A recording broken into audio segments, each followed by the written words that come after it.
Akila Istiqomah Nuriski, absen 5 dari kelas 10 Merdeka 9. Di sini yang pertama kali yang akan saya bahas adalah info latar belakang Danau Toba.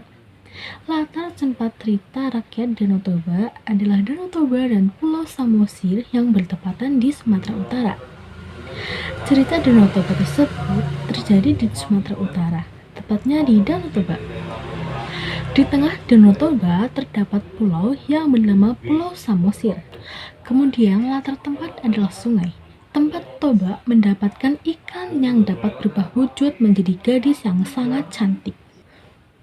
Ladang juga menjadi latar tempat dalam cerita ini karena istri Toba meminta tolong kepada Samosir untuk mengantarkan makanan kepada Toba. Cerita rakyat Danau Toba merupakan cerita turun-temurun yang dipercayai oleh masyarakat Batak. Cerita ini menceritakan tentang konflik antara Toba dan anaknya yang bernama Samosir. Danau Toba adalah danau tektonik vulkanik yang terbesar di dunia dan merupakan salah satu wisata unggulan di Provinsi Sumatera Utara. Danau ini merupakan danau terbesar di Indonesia dan Asia Tenggara. Danau Toba dengan keindahan alamnya yang terbentang di 7 kabupaten, yakni Simalungun, Toba, Tapanuli Utara, Humbang Hasundutan, Dairi, Karo, dan Samosir. Danau Toba juga merupakan salah satu dari 88 yang termasuk ke dalam kawasan strategis pariwisata nasional (KSPN). Ini dijelaskan dalam Peraturan Pemerintah Nomor 50 Tahun 2011 tentang Rencana Induk Pembangunan Kepariwisataan Nasional tahun 2010 sampai tahun 2025, sehingga menjadi prioritas dalam pembangunan kepariwisataan. Selanjutnya yang saya bahas kedua adalah hubungan antara Danau Toba dan tenaga endogen. Tenaga endogen adalah tenaga yang berasal dari dalam bumi yang menyebabkan perubahan pada kulit bumi. Tenaga ini bersifat membangun dan dapat menghasilkan berbagai bentuk permukaan bumi seperti gunung, lembah, dan dataran tinggi. Tenaga endogen umumnya dibagi menjadi 3 jenis, yaitu yang pertama ada tektonisme atau pergerakan lempeng tektonik, yang kedua ada vulkanisme yaitu aktivitas gunung berapi, dan yang ketiga adalah seisme atau gempa bumi. Jenis-jenis terbentuknya tenaga endogen yaitu tektonisme, pergerakan lempeng tektonik yang menyebabkan gempa bumi dan pembentukan pegunungan.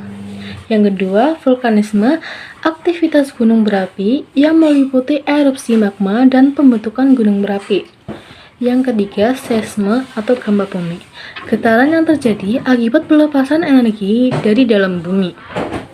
Hubungan Danau Toba dan tenaga endogen. Danau Toba adalah danau kawah atau kaldera terbesar di dunia yang terbentuk akibat letusan gunung berapi supervolcano.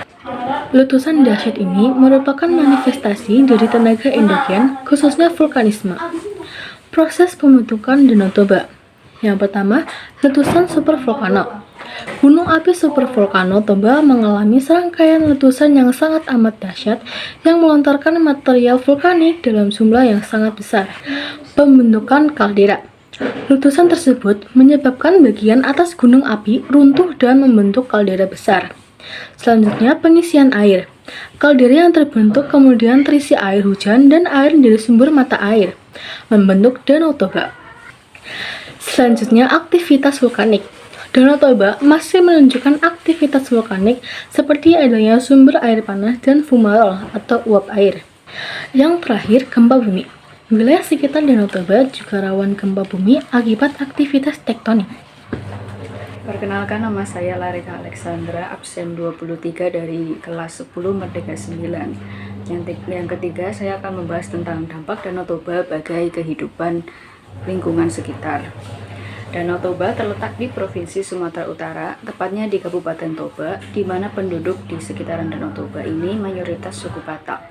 masyarakat setempat menjadikan Danau Toba ini menjadi sumber pendapatan dalam memenuhi kebutuhan bahan baku, pangan, serta tempat beraktivitas dengan menciptakan beberapa objek wisata yang sangat menarik dan begitu indah, dibarengi dengan view Danau Toba yang tiada duanya. Banyaknya wisata yang terdapat di Danau Toba sudah pasti memiliki dampak yang signifikan terhadap ekonomi dan lingkungan.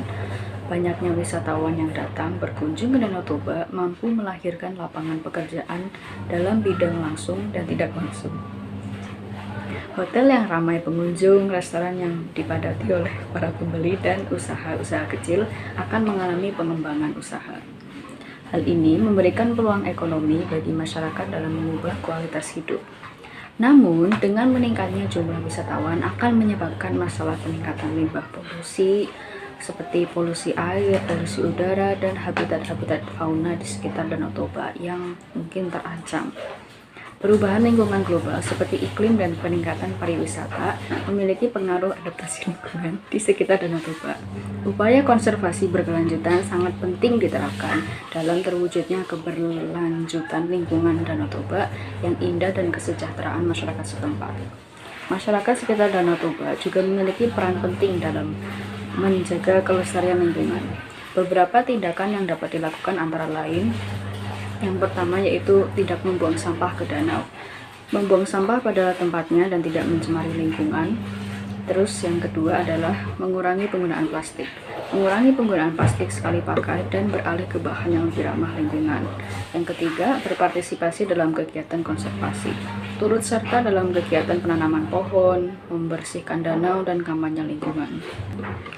Dengan upaya bersama dari pemerintah, masyarakat, dan pihak terkait, diharapkan Danau Toba dapat tetap lestari dan memberikan manfaat bagi kehidupan lingkungan sekitarnya. Upaya penanggulangan dilakukan untuk mengatasi permasalahan lingkungan di Danau Toba, antara lain yaitu yang pertama yaitu pengolahan limbah, peningkatan pengelolaan limbah domestik dari industri, serta pengaturan KCA yang lebih baik. Yang kedua yaitu rehabilitasi ekosistem, penanaman kembali hutan di daerah tangkapan air danau, serta pembersihan eceng gondok yang berlebihan. Yang ketiga yaitu pengembangan pariwisata berkelanjutan. Mengembangkan pariwisata yang tidak merusak lingkungan akan memberdayakan masyarakat lokal. Perkenalkan, nama saya Fathia Isna Friani, nomor absen 17. Di sini saya akan membahas materi yang terakhir yaitu bencana dan mitigasinya. Danau Toba, danau vulkanik terbesar di dunia yang terletak di Sumatera Utara di Indonesia, menyimpan potensi bencana alam yang perlu diwaspadai. Beberapa potensi bencana yang mengintai Danau Toba antara lain letusan gunung berapi. Danau Toba terbentuk dari letusan gunung berapi supervolcano purba. Aktivitas vulkanik di bawah danau masih aktif dan berpotensi menyebabkan letusan. Gempa bumi. Danau Toba terletak di zona aktif, sehingga gempa bumi dapat terjadi kapan saja dan berpotensi memicu longsor, tsunami, bahkan letusan gunung berapi. Yang ketiga ada longsor. Kondisi tanah di sekitar Danau Toba yang labil dan curam, resiko longsor, terutama saat musim hujan. Yang keempat ada banjir. Perubahan iklim dan curah hujan yang tinggi dapat menyebabkan banjir di sekitar Danau Toba. Yang kelima, kebakaran hutan dan lahan. Kebakaran hutan dan lahan dapat terjadi jika musim kemarau menyebabkan kabut asap yang sangat berbahaya bagi kesehatan. Mitigasi bencana Danau Toba. Mitigasi bencana adalah upaya untuk mengurangi risiko dan dampak bencana. Beberapa upaya mitigasi yang dapat dilakukan di Danau Toba antara lain yaitu pemantauan aktivitas vulkanik dan seismik, pusat vulkanologi dan mitigasi bencana geologi. Terus memantau aktivitas vulkanik dan seismik di sekitar Danau Toba untuk memberikan peringatan dini jika terjadi peningkatan aktivitas. Penataan ruang.